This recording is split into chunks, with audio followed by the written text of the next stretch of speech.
ভারতের উত্তরপ্রদেশের অযোধ্যায় চলতি বছরের জানুয়ারিতে হিন্দুদের জনপ্রিয় দেবতা রামের নামে তৈরি করা বিশাল মন্দিরের উদ্বোধন করেন ভারতের প্রধানমন্ত্রী নরেন্দ্র মোদী। অথচ একসময় এই স্থানটিতে একটি মসজিদ ছিল। 16 শতকে নির্মিত মসজিদটির নাম ছিল বাবরি মসজিদ। মুঘল সম্রাট বাবর এটি নির্মাণ করেন। 1992 সালে কট্টরপন্থী হিন্দু জনতা মসজিদটি গুড়িয়ে দেওয়ার পর সৃষ্ট দাঙ্গায় প্রায় 2000 মানুষ নিহত হয়েছিল। রাম যেখানে জন্মেছিলেন ঠিক সেই জায়গায় মসজিদটি নির্মাণ করেছিল বলে মিথ্যা দাবি করে হিন্দুত্ববাদীরা।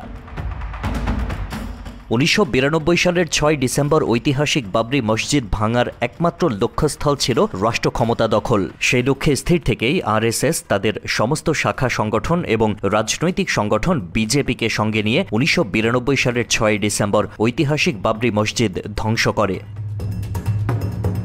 বাবরি মসজিদের মতোই ভারতে মুঘল আমলের আরও একটি জামে মসজিদ ভেঙে মন্দির বানানোর ষড়যন্ত্র করছে দেশটির কট্টর হিন্দুত্ববাদীরা। একই সঙ্গে দাঙ্গার উস্কানি দিচ্ছে ভারত। এবার টার্গেট ভারতের উত্তরপ্রদেশের সাম্ভারের একটি জামে মসজিদ। মসজিদটি যেখানে তৈরি করা হয়েছে সেখানে আগে মন্দির ছিল, এমন দাবি করে আদালতের দ্বারস্থ হয়েছিলেন হিন্দুত্ববাদী বেশ কয়েকজন ব্যক্তি। এরপর আদালত তাদের পিটিশনের ভিত্তিতে সেখানে জরিপ চালানোর নির্দেশ দেয়। রোববার সকালে জরিপ চালাতে গিয়েছিল একটি দল, কিন্তু তাদের জরিপ চালাতে বাধা দিয়ে প্রতিবাদ করেন সেখানকার মুসল্লিরা। সে সময় হিন্দু ও পুলিশের সঙ্গে সংঘর্ষ হয় মুসলমানদের। বিক্ষুব্ধ মুসল্লিদের ওপর গুলি চালিয়ে নাইম, বিলাল এবং নোমান নামের 3 মুসলিমকে হত্যা করেছে পুলিশ। পুলিশ ও স্থানীয় প্রশাসনের দাবি, কয়েকজন পুলিশ ও জরিপকারী দলের ওপর ইটপাটকেল নিক্ষেপ করার কারণে তাদের গুলি করা হয়। পুলিশ ব্যাপক শক্তি প্রয়োগের ফলে সেখানে 3 মুসলিম হত্যার প্রতিবাদে উপস্থিত জনতা 10টি গাড়িতে আগুন ধরিয়ে দেয়। এছাড়া 30 পুলিশ সদস্য আহত হয়েছেন বলে জানিয়েছেন মোরাদাবাদ ডিভিশনাল কমিশনার অঞ্জনেয়া কুমার সিং। হিন্দুত্ববাদীরা ভিত্তিহীনভাবে দাবি করছে মুঘল শাসক বাবরের আমলে 1529 সালে মন্দির ভেঙে সেখানে মসজিদ তৈরি করা হয়েছিল। সমালোচকরা বলছেন মূলত উত্তেজনা তৈরি করতেই মসজিদটিতে জরিপ চালানোর মতো নির্দেশ দিয়েছে আদালত। এছাড়া এর মাধ্যমে ভারতের উপাসনা আইন 1991 ভঙ্গ করা হয়েছে। এই আইনে ধর্মীয় স্থাপনাগুলোর পবিত্রতা রক্ষার কথা বলা হয়েছে। 3 মুসলিমকে হত্যার পাশাপাশি নারীসহ আরও 15 জনকে গ্রেপ্তার করেছে পুলিশ। 3 জনকে হত্যার পরও মসজিদটিতে জরিপ চালিয়েছে জরিপকারী দল। তারা আদালতের নির্দেশ অনুযায়ী মসজিদটির বিভিন্ন জায়গার ছবি ও ভিডিও ধারণ করে নিয়ে গেছেন। আগামী 29 নভেম্বরের মধ্যে আদালতের কাছে জরিপের প্রতিবেদন জমা দিতে হবে। স্থানীয় রাজনীতিবিদরা বলেছেন নরেন্দ্র মোদীর বিজেপি সরকার ইচ্ছাকৃতভাবে সেখানে উত্তেজনা তৈরি করেছে। তারা মূলত সেখানে রাজনৈতিক ফায়দা আদায় করে নিতে এই কাজ করেছে।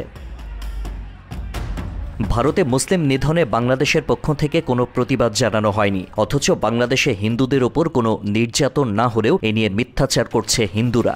বাংলাদেশের সংখ্যালঘুরা নির্যাতনের শিকার হচ্ছে, এমন ভিত্তিহীন অভিযোগে সমাবেশ করে দেশে অস্থিতিশীল পরিস্থিতি তৈরি করছে হিন্দু সংগঠনের নেতারা। সম্মিলিত সনাতন জাগরণ জোটের উদ্যোগে সর্বশেষ তারা সমাবেশ করে রংপুরে। বাংলাদেশকে নিয়ে চক্রান্ত করা হচ্ছে। শুক্রবার সমাবেশ থেকে এমন অভিযোগ করে সনাতনী নেতারা বলেন, জীবন থাকতে এই ভূমি নিয়ে কাউকে খেলতে দেয়া হবে না।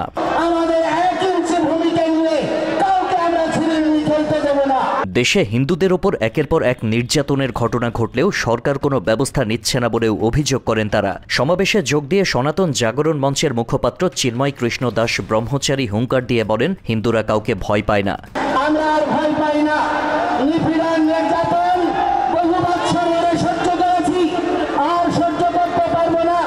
যারা সনাতনীদের বিভক্ত করার চেষ্টা করবে তাদেরকে প্রতিহত করারও ঘোষণা দেন সাম্প্রদায়িক নেতা চিন্ময় কৃষ্ণ। হিন্দু বাড়ি ঘরে এখনো লুটপাট, অগ্নিসংযোগ চলছে।